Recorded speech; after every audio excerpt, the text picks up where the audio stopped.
Hey, fourth graders, it's Mrs. Ramsey back again to do a read aloud with you today. The last time we left off, we um, found a lot more about Ludmilla out and what happened to her mom and how she lost her mom and her little baby brother or sister back in history. So we also learned about Charlie. He finally found his turkey vulture in a gross way on that dead deer that happened when he was staying on the property of that Amish girl and they had a party. So let's see what happens in chapter 36. And before we start that, you can see this picture that's called Strange Birds and it says Mourning Dove. So we'll see what this is all about. Chapter 36. You enter Colonial's Williamsburg through this big brick building filled with panels and panels of information. It's very professionally done. I stop and read every panel very carefully because that's what they are there for, which drives Davis, Ludmilla, and the twins crazy because they just want to get in and get going. But soon enough, we're through the building and out the other side like we've passed through a time warp. We're walking the town green in a make-believe world. Men are wandering around in black hats, top coats, and gaiters, ladies stroll in caps and gowns, and everyone's pretending it's the 1700s. A man is striding along in a brown overcoat, black hat, and one of those old powdered wigs. I don't know how he can stand it when it must be 95 degrees already. Down with British oppression, he shouts, waving a stick and trying to get a gang of sweaty tourists to join him in an angry mob. But they're more interested in buying t-shirts. On the other side of the street, a town crier waves a noisy bell while swaggering by in brass-buckled shoes. Muster on the green in 10 minutes! What's a mustard? Joel asks. They shoot off cannons, Davis asks. Well, let's go, shouts Jake. I tell Ludmilla I don't want to. Stand around for an hour in the heat, hearing ear-pounding cannons and choking on gunpowder smoke? No thanks. Okay, then you just go straight to the tavern, Charlie, Ludmilla says, giving me a dead-eyed look worthy of Graham. And don't leave it. Stay there until we come for you. Hear me? Don't leave there. I'm not chasing after you. Inside the tavern are a bunch of small rooms with bumpy wooden floors where tourists clomp by, sighing happily about the air conditioning. I find myself jostled off into a room where an old colonial guy is standing with his arms crossed. He is wearing a homespun white cotton shirt, brown pants, and buckle shoes of black leather. He has gold-framed glasses slipping down his nose and silver gray hair in a ponytail tied with black ribbon. When he sees me, he makes a low bow. Well, young lad, and what can I do for you? He asks. Then suddenly he lunges forward and squints at me strangely. He makes a big show of polishing his gold-framed glasses and then squinting at me harder. Some of the other tourists in the room start to laugh. Why, Faith, aren't you the cobbler's boy? He asks. No, I say. My heart starts pounding. He raises his hand as if to strike me. Off with you! Back to work, you lazy scalawag! He shouts. Wait, you have the wrong person, I squeak out. I can hear my heartbeat pounding in my ears. What does he want with me? My name is Charlie. He brushes my words away with his hand. Sure, and if you're not the apprentice of that Tory scoundrel Cobbler Smith, then my name's not Marcus McGinty. Away with you now. He takes a broom from the corner and starts poking and swatting at me as if I'm a cornered rat. Ow! I cry, howling, because he's just lifted his broom and pretended to swat me across the rear end. What the heck? I thought he was really going to hit me. What is going on? More people are starting to come into the little room to watch me and McGinty and the broom go at it. I notice a plump lady in a white cotton cap and a long blue dress and apron. She's watching too. People are laughing at us. My face is red, my heart pounding. My brain doesn't have time to figure out what this means because I'm too busy trying to keep one step ahead of McGinty's broom. The plump lady finally steps forward. "Stay your hand, sirrah," she shouts. "I fear you are terribly mistaken." She swoops in front of me with a great swish of her skirt. "Sure as I'm the landlady of this fine establishment, I swear to ye this is not the Tory scoundrel cobbler Smith's lad." I guess this is just some kind of an act they put on, but I can hardly breathe. My heart is pumping, and people are looking at me, staring at me and laughing. They think this is fun, but I don't like being stared at, laughed at. I want these dusty old floorboards to swallow me up. Mr. McGinty raises his hand as if to strike me over the top of the lady's head. She cries out, throws her arms around me, and hugs me to her big, mushy chest of bosom, which is all covered up with some cottony material. "Leave this poor child, you will, sirrah," she shouts. "By heavens, just look at that face." She takes my chin in her hands. "Just look at the likes of him." She pinches my cheeks. "How dare ye inflict injury on an innocent lad such as this? This sirrah is no cobbler's boy." I am like a rag doll, no will of my own, as she flaps me to her chest again. The audience roars. This whole thing takes only a few minutes, but it feels like an eternity. When it's finally over and the crowd's moved on, I collapse into a chair. "Well, young lad," says Mr. McGinty, winking, "you are a good sport indeed. May I offer you a free lemonade by way of recompense?" He puts a glass carefully down on a cotton napkin on the table by my hand. It's sweet and tart and cold. I drink it down in a big, heavy gulps to help wash away the lump in my throat. "Do you put that act on every day?" I ask him. "With different kids?" Mr. McGinty steps back, throws his hands up, his mouth a big O. "An act? Never such a thing, sir. Acting is an ignoble career for wayward gutter snipes and immoral trumps. I am no actor by troth. I am a clean living barkeep and faithful resident historian of this fine establishment." He crosses his arms. "Go ahead. Ask me any fact about colonial times."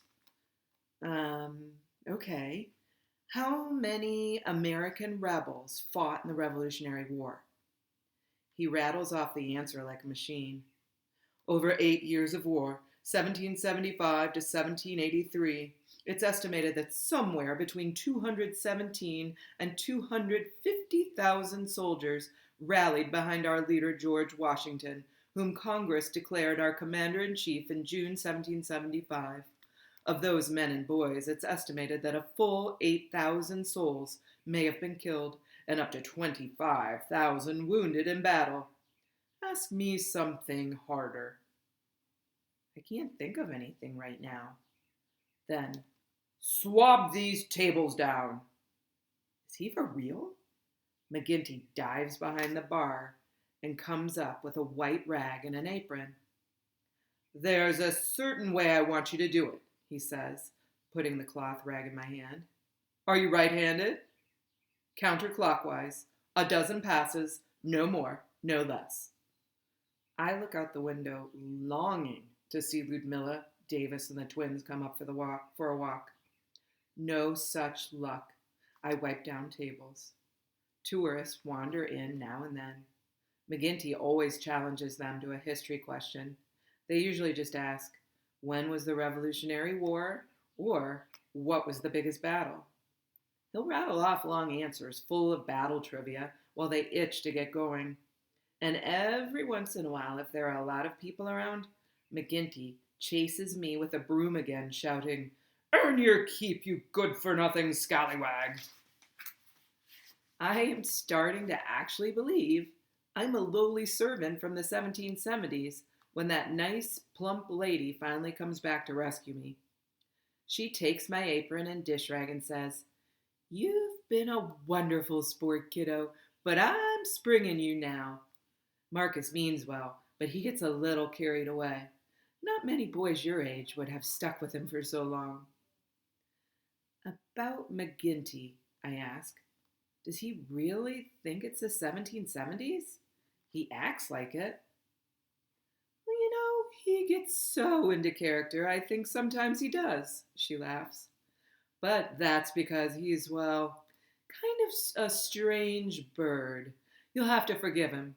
But he knows everything there is to know about the Revolutionary history, so this is the perfect place for him. God love him." She rolls her eyes and shakes her head. "Still, he's not quite right in the head, is he?" Old McGinty's been driving me crazy, but now I want to defend him. I want to say, what's wrong with knowing everything about Revolutionary War history? Or even, what's wrong with being not quite right in the head? But I don't say anything. The landlady gives me a $5 gift certificate for the dry goods store. I'm not sure what dry goods are, but after saying, "Thank you, ma'am," and bowing like I think the cobbler's boy probably would, I leave that place, Ludmilla's orders or not. It must have rained while I was inside the tavern, because everything looks soaking. How did I miss it? Trees are dripping, benches and sidewalks slightly steaming. And there, down the street, I see Davis, Joel, Jake, and Ludmilla. They're walking back from that muster, soaking wet and laughing. Sunlight's glinting on the slick, rainy cobblestones and lighting up their outlines from behind. When Davis smiles at me, her dark brown hair has a glowing copper outline. Ludmilla's pink hair is all matted down flat. I am so glad to see them. I feel all hot and funny inside. And all of a sudden, I wonder what they think when they look at me. Do they look at me the same way that landlady looks at McGinty? Chapter 37. Change is possible. Sorry, this is a quote by Tiberius Shaw, PhD. Change is possible. It's not to be feared. If only you could sit where I sit, in the secret green-roofed spot on my small island hill under the towering pines, this rare hidden jewel deep within the sanctuary marsh. From here, one sees how life could be restored, how we can change nature for the better, and doing so, change our own human natures for the better. Over dinner that night, at Ye Old Colonial Diner, we have a powwow. It's time to figure out the next day or two of the trip. I've been thinking for ages about how close we are finally getting to Sanctuary Marsh, so I come prepared with suggestions. I have Shaw's Green Journal and a very careful map I've made. Good news! The marsh is only an hour or so north. We could get there early and spend the whole day birding, I announce. I have about 90% concluded that I know where Tiberius Shaw's house is, about a 4 or 5 mile walk from the visitor center. I've gone over all the parts in Shaw's Green Journal that mention the area. I have checked it out on Google Earth on the public computer at the RV's park office, where we are staying near Williamsburg. There's only one house, according to that map, I think, that could possibly be his. And although Ludmilla and Davis think it's not good manners, I plan to knock on his door anyway. When he sees I'm there to give him back his long-lost green journal, it will change everything. He will be so pleased, he will invite me in and tell me all the answers and advice that I need to know. "The birds are so boring," Jake moans. "Blah, and there's so much stuff in downtown DC. The Spy Museum and that theater where Lincoln got shot. Don't you want to see that instead of just bird watching all day? For crying out loud, Charlie, you can see birds anywhere. This is a special place, Jake, and you should say birding, not bird watching, just like it's trekkers, not trekkies, I inform him. Bird people are sensitive to that stuff. Everyone groans. They know not to mess with me when I start to talk fast like this. When I get nervous and my hands get itchy and my feet get rumbly. Ludmilla pulls out her phone. Well, your grandmother might have something to say about our schedule. Let's give her a call. She props her phone up against the big bottle of ketchup on the table and hits speaker. Outside the window, I notice about a dozen little brown finches scrambling for crumbs from an outdoor table. I stare at them while the phone rings. I both want and don't want to hear Graham's gruff, familiar voice. Hey, Grammy, Davis says. Hey, Graham, says the twins. Davis, Joel, Jake, Charlie, Graham says. She doesn't usually call us by our names. It's always cuties or honey bunnies or cookie pies. Or for me, Lysol Louie. Hello. We are in Virginia. We're very close now, says Ludmilla in a deep, even voice. But the boys want to do a few more things. Tomorrow, Charlie very much wants to do the bird watching in the sanctuary. I mean, the birding. The twins and Davis want to visit D.C. There's silence from Graham's end. Or, she says, we could come back and check in with you right away first. We are very close. More silence. Then, finally, Graham sighs a long, eerie sigh. Well, I'm very sorry to be the bearer of bad news at the end of your long trip. I feel like someone just pricked me with an electric shock. We all sit silent around the phone, dreading her next words. I'm afraid that you'd better come right away, right now. That nice Dr. Spielman was just here. He just left the room, actually. They've scheduled your father for another surgery. What? They found something and they want to go back in. Graham's voice is tired and flat, like each word is hard to get out.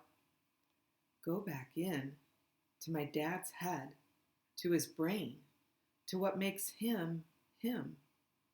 The chicken nuggets I just ate turn into lead bullets. Panic shoots into my legs, then rebounds like a string of fire back up into my chest. I am not ready to think of Dad having surgery again. The first time was bad enough. No, I don't want it. Not again.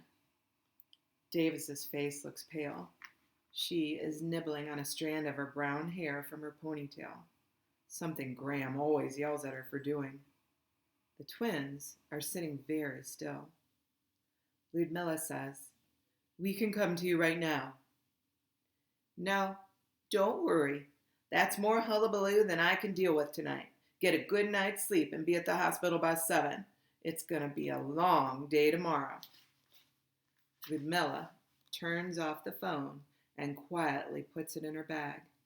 We brush off our hands and scurry and scramble, wordless. The twins pop the last fries in their mouths. They scramble just like those little brown finches, frantic for the last crumbs of a summer day. Dad was supposed to be getting better at this hospital, not worse. He's not supposed to go backward into more problems, into more surgery. It's not supposed to work like this. It's not until we're back in old Bessie, chugging toward the motel, that another thought hits me like a punch in the gut. Tomorrow was going to be the day, my chance with Tiberius Shaw in the sanctuary, when all my questions about human behavior and bird behavior would get answered. Sanctuary, not surgery. I'm still holding Shaw's green journal in my hands along with the map I made of how to find his house. I've been holding it since Graham's phone call, holding it so tight that the bones in my hands hurt, so tight that my hands need washing, washing, washing. And we're going to have to stop right here, fourth graders. So tomorrow we'll begin with chapter 38 to find out a little bit more about what's happening with Dad and his surgery. So I'll see you again next time. Bye.